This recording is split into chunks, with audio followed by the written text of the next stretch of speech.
कथा उस अनादि काल की है, जब न काल था, न दिशा, न आकाश, न पाताल, न देवगण थे, न दानवगण, सिर्फ शून्य था। और उस शून्य में स्थित था निर्गुण निराकार ब्रह्म। उसी शून्य से प्रकट हुए स्वयंभू भगवान महादेव, महादेव के तेज से प्रकट हुए भगवान नारायण, और उनकी नाभि कमल से उत्पन्न हुए ब्रह्मदेव। सहस्त्रों वर्षों तक दोनों देव ब्रह्मा और नारायण योग निद्रा में लीन रहे। जब उन्होंने अपने नेत्र खोले और एक दूसरे को देखा तो उनके मन में प्रश्न उठा, हम दोनों में से कौन श्रेष्ठ है? किसका स्थान सबसे ऊंचा है? कौन अधिक पूजनीय है? तभी ब्रह्मदेव के स्वर में अहंकार का संचार हुआ।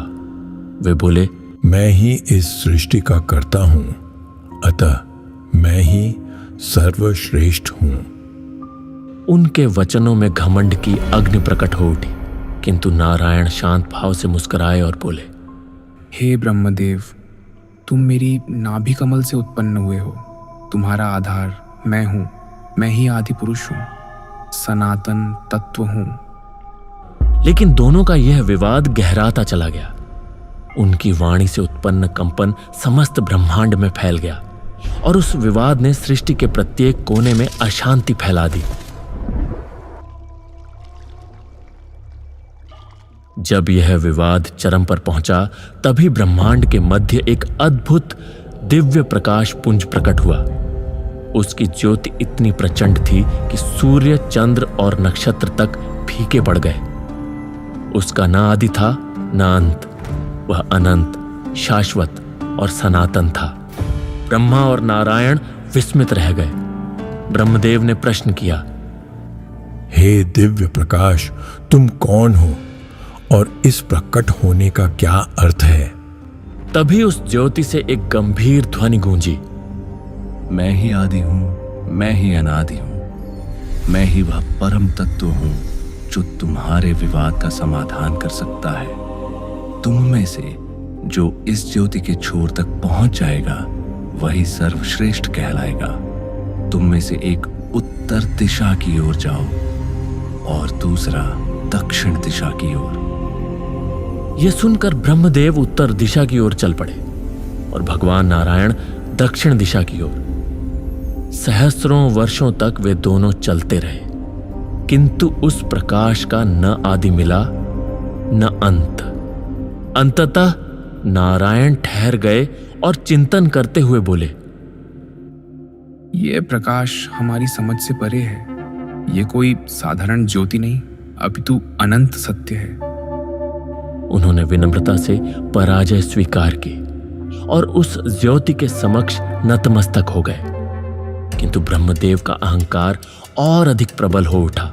वे सोचने लगे, यदि मैं छोर तक न पहुंचा तो सर्वश्रेष्ठ कैसे कहलाऊंगा? मुझे किसी भी प्रकार विजयी होना ही होगा। उसी समय उन्हें उस प्रकाश के मध्य एक केतकी पुष्प दिखाई दिया। ब्रह्मदेव ने उससे पूछा, हे केतकी पुष्प, क्या तुमने इस प्रकाश का अंतिम छोर देखा है? यह ज्योति अनंत है। मैं तो एक साधारण पुष्प हूं, मुझे इसका कोई छोर मालूम नहीं। तभी ब्रह्मदेव के मन में एक छलपूर्ण विचार आया। उन्होंने कहा, यदि कोई पूछे तो साक्षी देना कि मैंने इस प्रकाश का अंतिम छोर पा लिया है। मुझे किसी भी प्रकार स्वयं को सर्वश्रेष्ठ सिद्ध करना होगा। पवित्र और निर्मल केतकी पुष्प झूठ का भागी नहीं बनना चाहता था, किंतु ब्रह्मदेव के दबाव में मौन हो गया। सहस्त्रों वर्षों की यात्रा के पश्चात ब्रह्मदेव और भगवान नारायण पुनः उस स्थान पर लौटे जहां अनंत प्रकाश पुंज प्रकट हुआ था। तभी उस ज्योति से दिव्य वाणी गूंजी, हे ब्रह्मदेव और नारायण, तुम दोनों ने इस ज्योतिर्लिंग का आदि अंत खोजने का प्रयास किया है। अब बताओ, तुम में से कौन विजयी हुआ? ब्रह्मदेव तत्परता से बोले, मैंने इसका अंतिम छोर पा लिया है। इसका प्रमाण यह केतकी पुष्प है जिसने मुझे वहां देखा। हाँ, मैंने इन्हें उस छोर तक पहुंचते देखा है। यह सुनकर ब्रह्मदेव गर्व से भर उठे और ऊंचे स्वर में बोले, अब सिद्ध हो गया कि मैं ही सर्वश्रेष्ठ हूं। भगवान नारायण मौन और शांत बने रहे। वे सत्य जानते थे, किंतु ब्रह्मदेव की बात का खंडन किए बिना विनम्रता से सिर झुका लिया। तभी उस प्रकाशपुंज से प्रचंड स्वर गूंजा, यह असत्य है। इस ज्योतिर्लिंग का न आदि है और न ही कोई अंत। यह अनंत और सनातन है। ब्रह्मदेव, तुमने छलपूर्वक केतकी को झूठा साक्षी बनाया और सत्य को विकृत कर दिया। यह महान अपराध है, इसलिए तुम्हें शाप दिया जाता है। तुम सृष्टिकर्ता तो रहोगे, परंतु किसी भी लोक में तुम्हारी पूजा नहीं होगी। न तुम्हारे लिए कोई मंदिर बनेगा, न ही तुम्हारी आराधना की जाएगी। हे पुष्प, तुम निर्मलता और पवित्रता के प्रतीक थे, परंतु तुमने असत्य का साथ दिया, इसलिए मेरी पूजा में कभी स्वीकार नहीं किए जाओगे। नारायण, तुमने सत्य की खोज में पूर्ण प्रयास किया। तुमने अहंकार का सहारा नहीं लिया, बल्कि विनम्रता से अंत तक सत्य को जानने का प्रयास किया।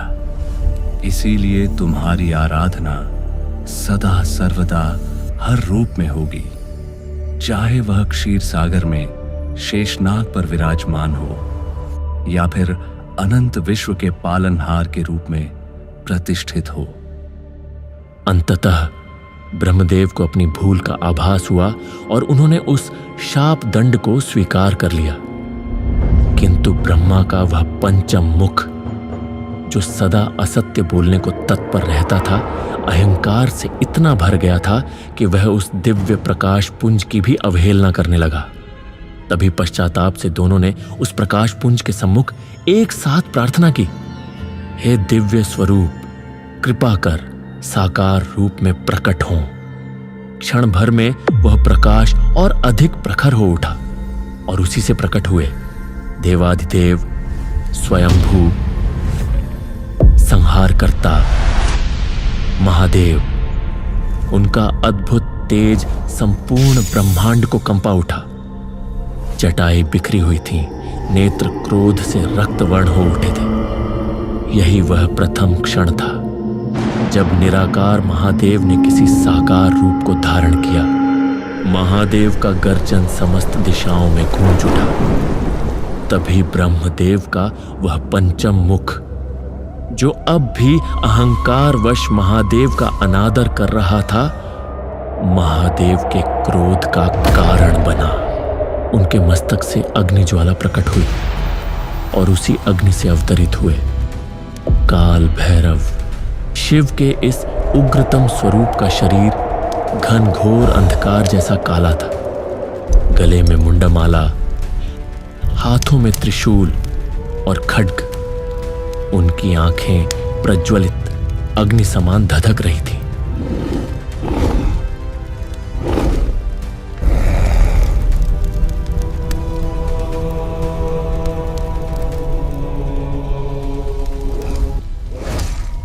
काल भैरव ने अपने प्रचंड खड्ग से ब्रह्मदेव का पंचम मुख काट डाला। वह मुख जो झूठ और अहंकार का प्रतीक था।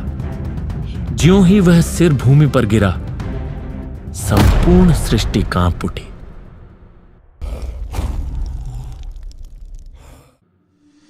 ब्रह्मादेव को ब्राह्मण माना जाता है। जब काल भैरव ने उनके पंचम मुख का संहार किया तो उन पर ब्रह्म हत्या का घोर पाप चिपक गया।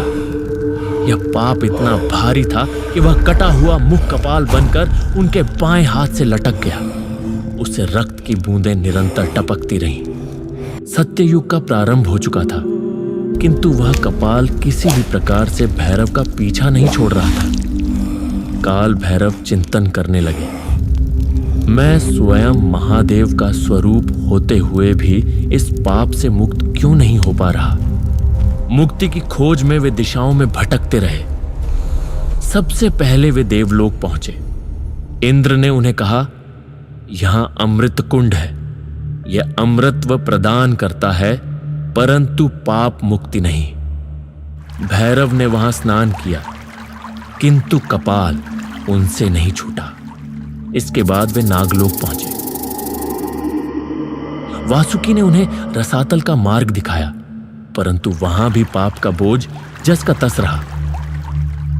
फिर वे मृत्युलोक में अनेक तीर्थों की यात्रा पर निकले।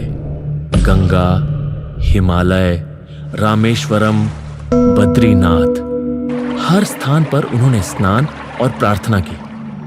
भैरव निरंतर व्याकुल और क्लांत होते रहे। अंततः वे काशी की ओर बढ़े। ज्यों ही काल भैरव ने काशी नगरी में प्रवेश किया और पावन गंगा की धारा में स्नान कर डुबकी लगाई, वैसे ही उनके हाथ से चिपका हुआ ब्रह्म कपाल स्वतः पृथ्वी पर गिर पड़ा। उसी क्षण रक्तस्राव थम गया और उन्हें ब्रह्महत्या जन्य पाप से मुक्ति प्राप्त हुई। यही स्थान आज कपाल मोचन कुंड कहलाता है। यहीं उन्हें ब्रह्महत्या के पाप से मुक्ति मिली। तभी वहां स्वयं महादेव प्रकट हुए और बोले, काल भैरव, काशी मोक्ष की नगरी है, यहां हर पाप धुल जाता है। अब से तुम इस नगरी के कोतवाल बनो। काशी में जो भी प्राणी मृत्यु को प्राप्त होगा उसके मोक्ष की अनुमति पहले तुम ही दोगे। उस क्षण से काल भैरव काशी के रक्षक और कोतवाल माने गए। भक्त आज भी उनके मंदिर में जाकर गाते हैं, काशी का पुराधिनाथ काल भैरव भजे, और पाप से मुक्ति की प्रार्थना करते हैं। दोस्तों, यह कथा हमें बताती है कि काशी ही वह भूमि है जहां महादेव की अनंत कृपा से हर दोष और हर पाप का शुद्धिकरण संभव है और यहीं से आत्मा को सच्चा मोक्ष प्राप्त होता है। यदि यह कथा आपको अच्छी लगी हो तो वीडियो को लाइक करें और चैनल को सब्सक्राइब करना न भूलें। फिर मिलते हैं अगले अध्याय में। हर हर महादेव।